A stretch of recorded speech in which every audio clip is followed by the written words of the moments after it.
विघ्नेश्वराय वरदाय सुरप्रियाय लंबोदराय सकलाय जगद्विताय नागाननाय श्रुतियज्ञ विभूषिताय गौरीसूताय गणनाथ नमो नमस्ते।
बेटी, खाना लाने में घड़ी बार क्यों कर दिया आज? के बताऊं बापू, वो कर्जा वाला सेठ आ गया था घर पे, इसीलिए खाना लाने में घड़ी बार होगी। बापू, ये किसान का कर्जा कभी चुकेगा या ना? के कहूं बेटी? किसान जैसी विपत बिताना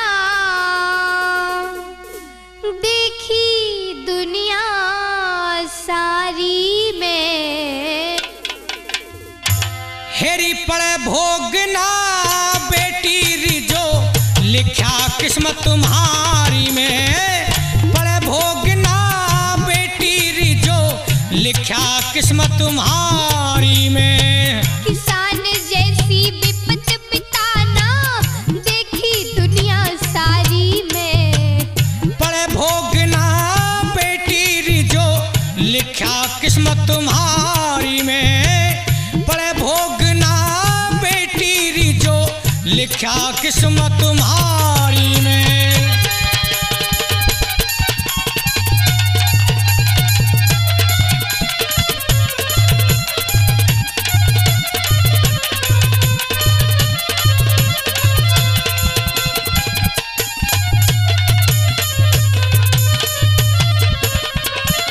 लेके कर्जा फसल बो दई, पानी का कोई बार नहीं। बच्चों को संग ले खेती में कदे भी मानी हार नहीं।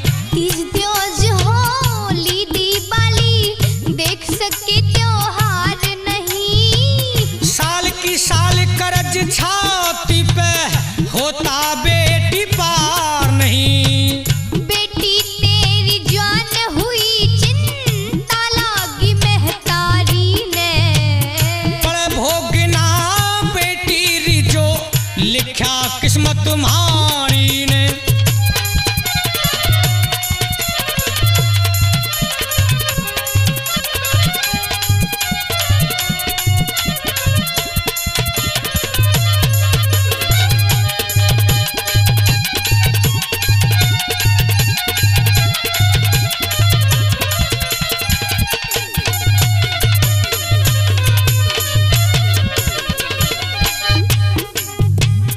कर महंगे मजदूर फसल गेहूं की तने उठाई। हार लाभ जीवन मरना यश अपयश विधि की पाई। आंधी बरसा देख दोपहरी में भी फसल उठाई। थी उम्मीद 10 मने की सत मनी नहीं हो पाई। ओ भुसले गई उड़ाई आंधी, मर गई भैंस बीमारी में। पड़े भोगना बेटी रिजो लिखा किस्मत तुम्हारी में।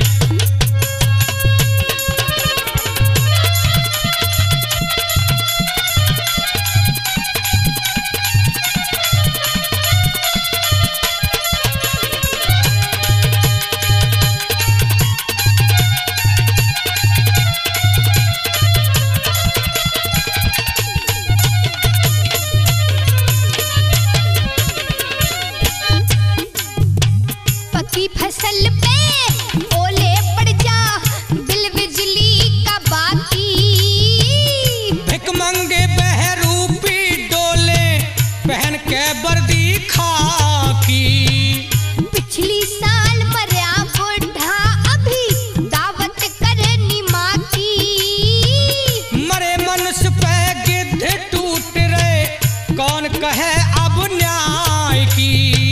दुनिया के दाता ना साथी, दुनिया के दाता ना साथी, कोई विपता थारी में। पड़े भोगना बेटी रिजो, लिखा किस्मत तुम्हारी में।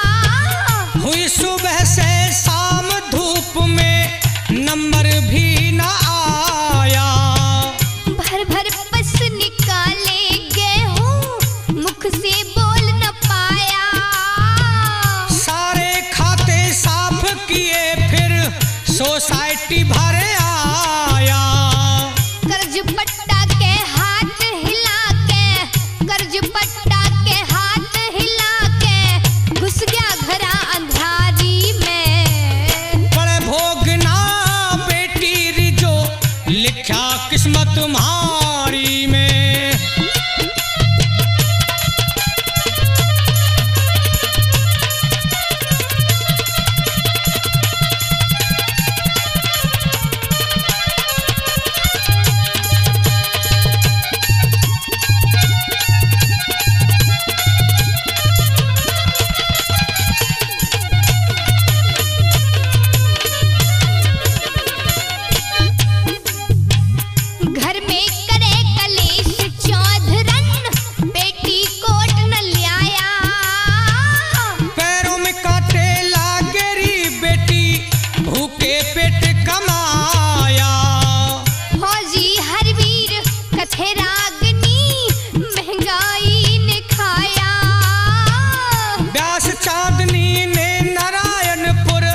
अपना गम बताया, जय जवान जय किसान छोड़ के, जय जवान जय किसान छोड़ के, बाकी सब गद्दारी में। पड़े भोगना बेटी रिजो, लिखा किस्मत तुम्हारी में।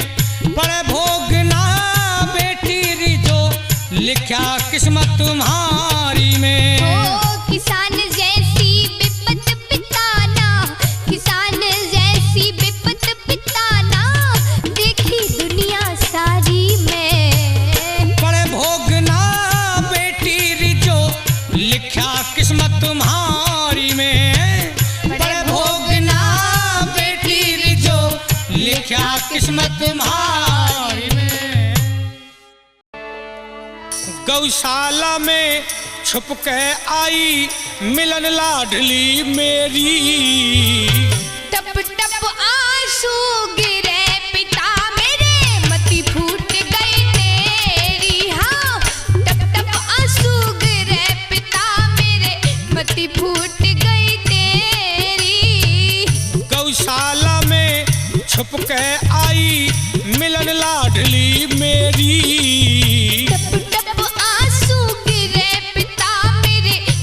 फूट गई तेरी। हाँ, टप टप आंसू गिरे पिता मेरे, मती फूट गई तेरी।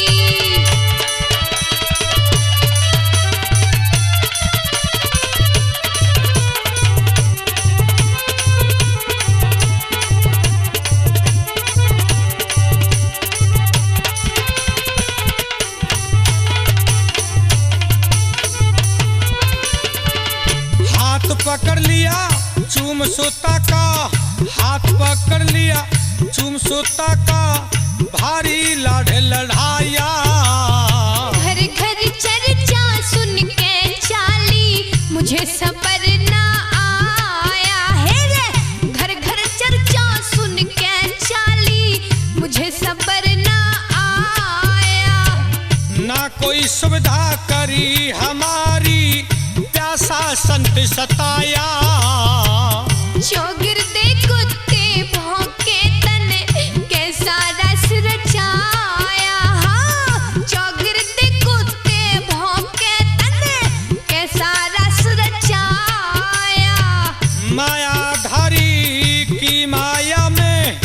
फंस गई माया मेरी। टप टप आंसू गिरे पिता मेरे, मति फूट गई तेरी। हाँ, टप टप आंसू गिरे पिता मेरे, मति फूट गई तेरी।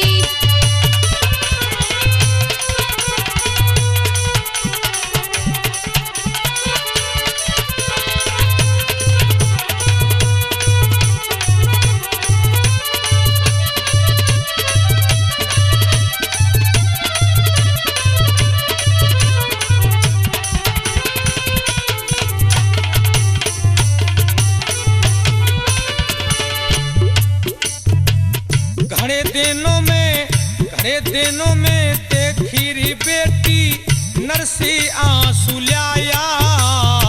सारा कुनबा मर गया से के हाथ हिला के आया है रे। सारा कुनबा मर गया से के हाथ हिला के आया।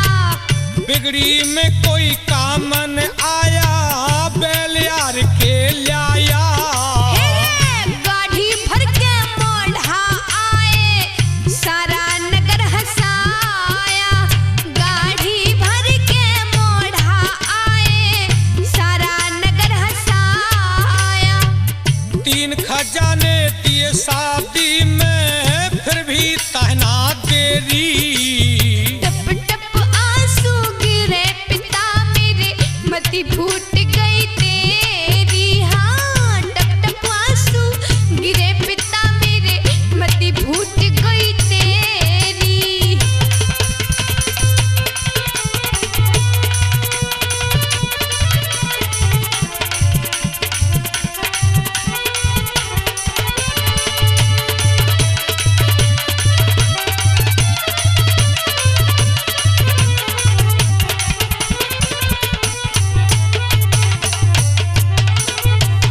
अरे क्या एहसान कर दिया अगर 3 खजाने दे दी मेरी शादी में तो।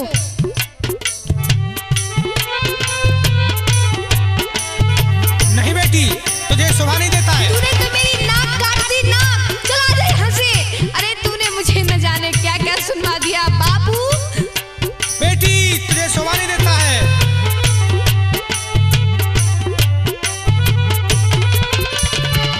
शेष खजाने 11 मन्ने पूरी द्वारका जमा किए।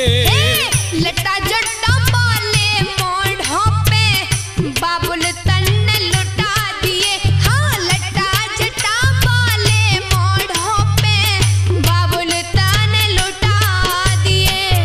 कौन बुरा किया संतों ने, हाँ कौन बुरा किया संतों ने, जो शंख चिमटा बजा दिए।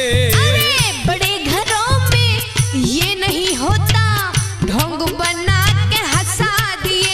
हाँ, बड़े घरों में ये नहीं होता, ढोंग बना के हंसा दिए। निश्चय भात भरे सांवरिया, निश्चय भात भरे सांवरिया, करे न हेरा फेरी। टप टप आंसू गिरे पिता मेरे, मति फूट गई तेरी। टप टप आंसू गिरे पिता मेरे, मति फूट गई तेरी।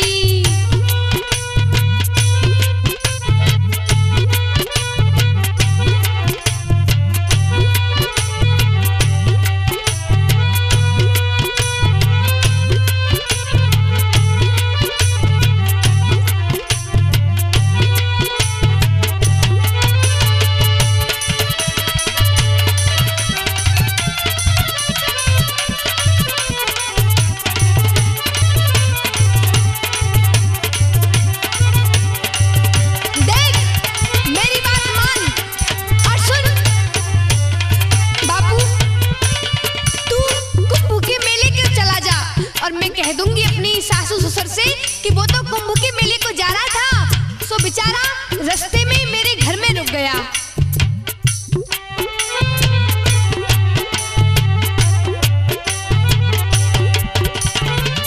भूखे प्यासे पड़े संत, हाँ भूखे प्यासे पड़े संत से वास जग तेरे जावे।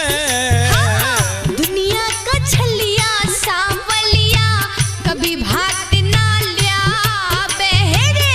दुनिया का छलिया सांवलिया कभी भात मेरे ना ठाकुर के ऐसे मत बोल। मेरे ठाकुर ने बेटी दुनिया के कंगालों की पूर्ति करी है। आज तुझे धन प्यारा है, बाप प्यारा नहीं है बेटी। भूखे प्यासे पड़े संत से वास जग तेरे जावे। दुनिया का छलिया सांवलिया कभी भात ना लिया बेहरे। दुनिया का छलिया सांवलिया कभी भात ना लिया बे। जब तक भात भरेगा ना कोई संतन किनका खावे। कुंभ के मेले को चाल्या जा बात मेरी बढ़ जा बेहरे।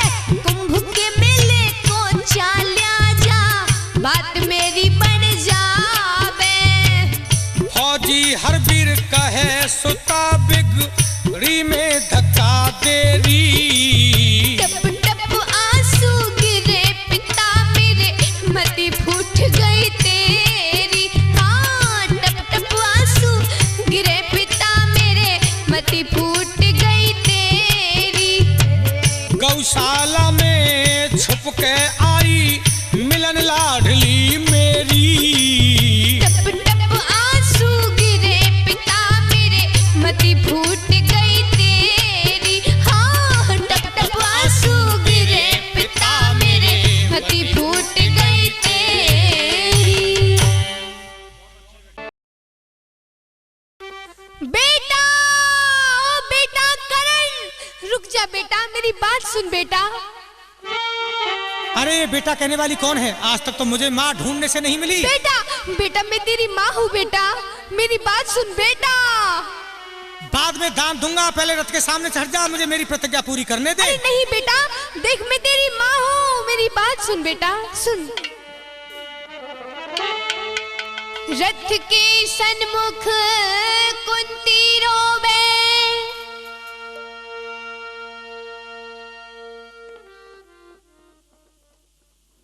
हो रथ के सन्मुख कुंती रोवे, झोली रही पसारी रे। कौन सामने आगी से आज बन के नागिन कारी रे तू। कौन सामने आगी से आज बन के नागिन कारी रे। रथ के सन्मुख कुंती रोवे, झोली रही पसारी रे। कौन सामने आगी से आज बन के नागिन कारी रे तू। कौन सामने आगी से आज बन के नागिन कारी रे।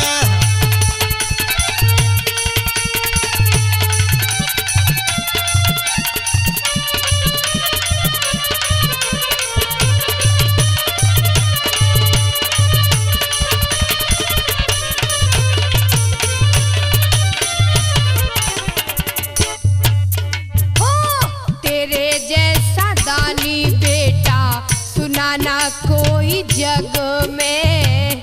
पीछे दान करूं आके अभी बुद्धि नास ढांग में। हाजी दुनिया को तूने तुरंत दिया क्यों, दगा करे मेरे संग में।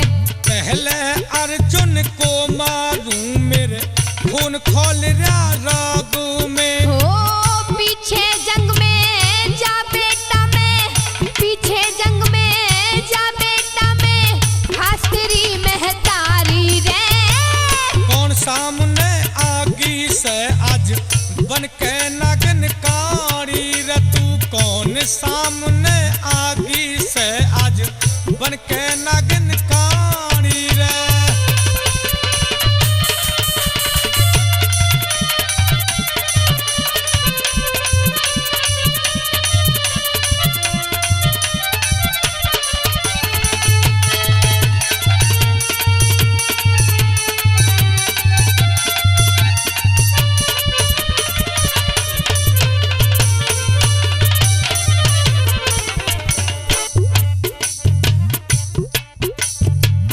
तेरी याद में बेटा मैंने सुख की नींद न पाई।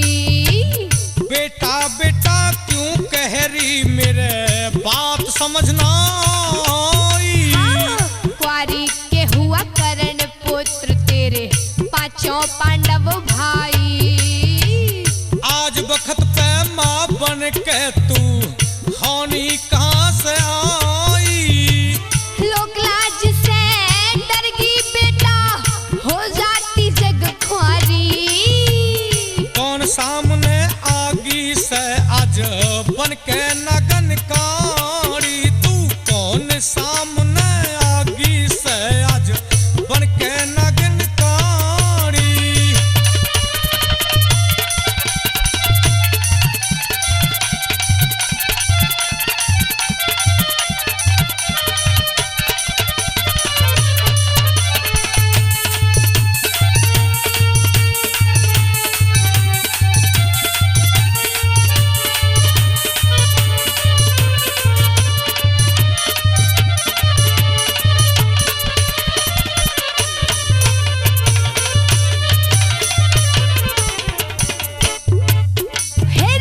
जन्म दिए का बेटा माँ का तू एहसान चुका दे।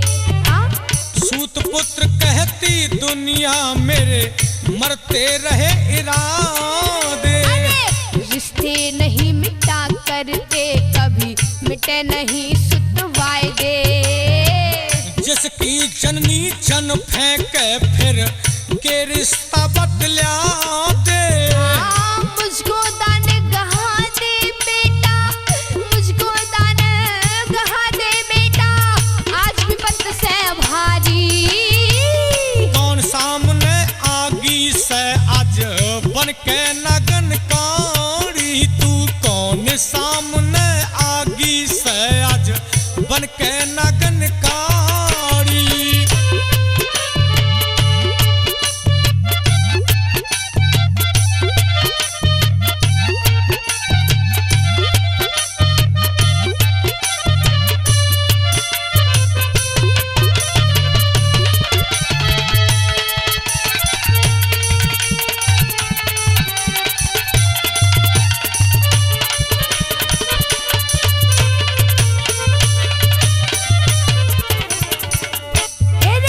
पांचों कुंवर बच्चे मेरे नहीं कुंती का घर लुट जागा।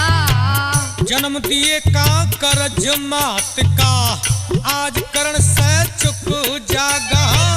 बारदान में दे दे रे बेटा, बारदान में दे रे बेटा, नहीं मेरा कालजा फट जागा। अर्जुन मर के भी 5 बचे प्रण दुर्योधन का भी रह जागा। फौजी हर वीर कहे कर्ण का, फौजी हर वीर कहे कर्ण का, इसका वे सरदारी। कौन सामने आगी से आज बन के नगन कारी। तू रथ के सन्मुख कुंती रोवे झूली रही बसारी। कौन सामने आगी से आज बन के नगन कारी। कौन सामने आगी से आज बन के नगन कारी।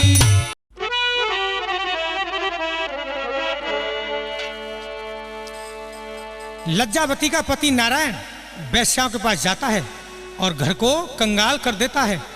उधर वो बेचारी चरखा काट के गुजारा करती है। एक दिन वृद्धावस्था होने पे बदन में जब कोढ़ फूट जाता है तो पत्नी से कहता है कि यदि तू पतिव्रता है तो मुझे मेरी प्यारी वैश्या के पास मिला के लाए तब जानूं।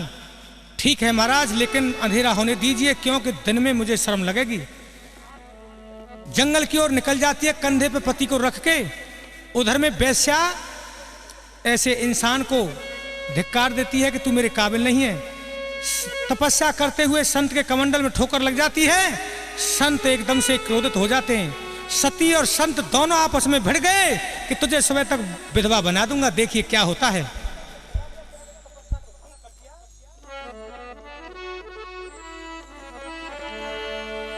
और कंधे पे कोढ़ी पत है मेरा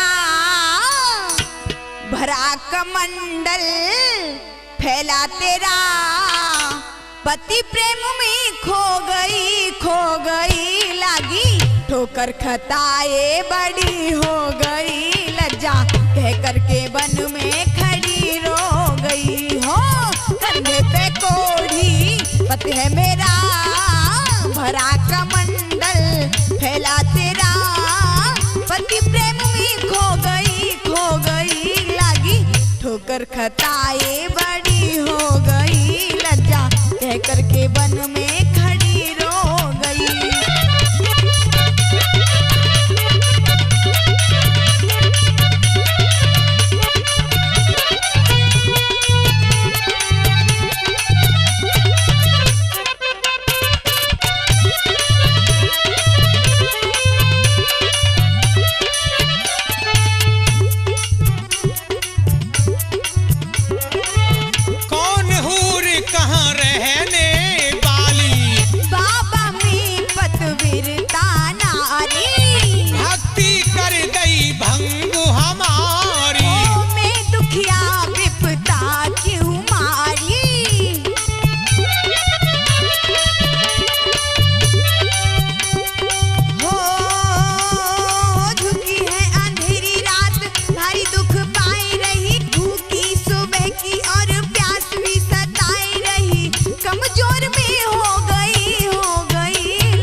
ठोकर खताए बड़ी हो गई लज्जा कह करके वन में खड़ी रो गई।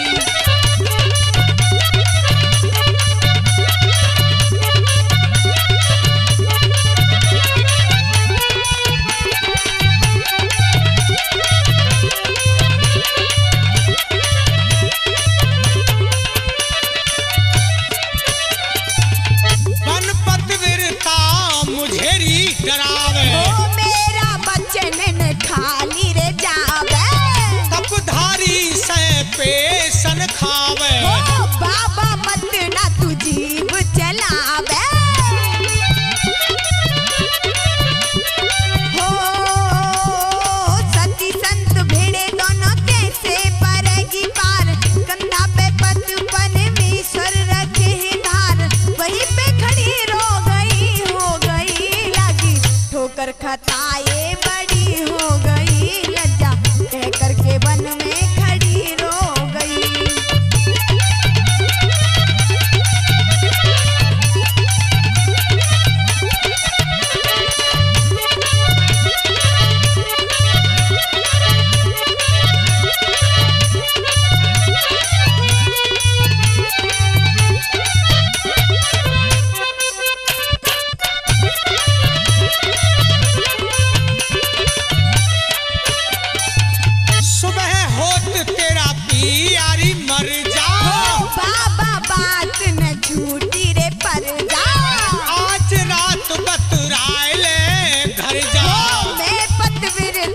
तपसी डर जा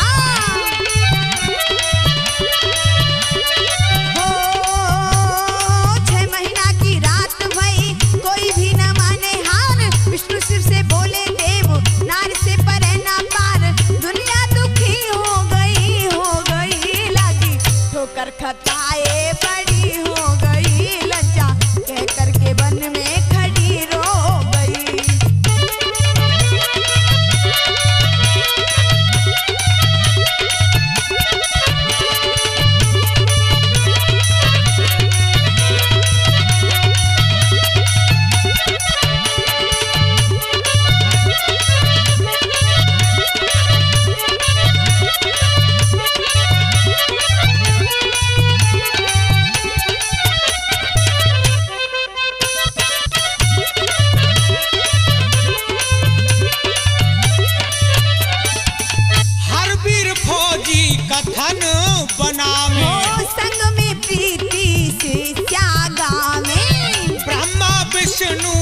शीश झुकावे ओ चरण पकड़ ऋषि माफी चाहवे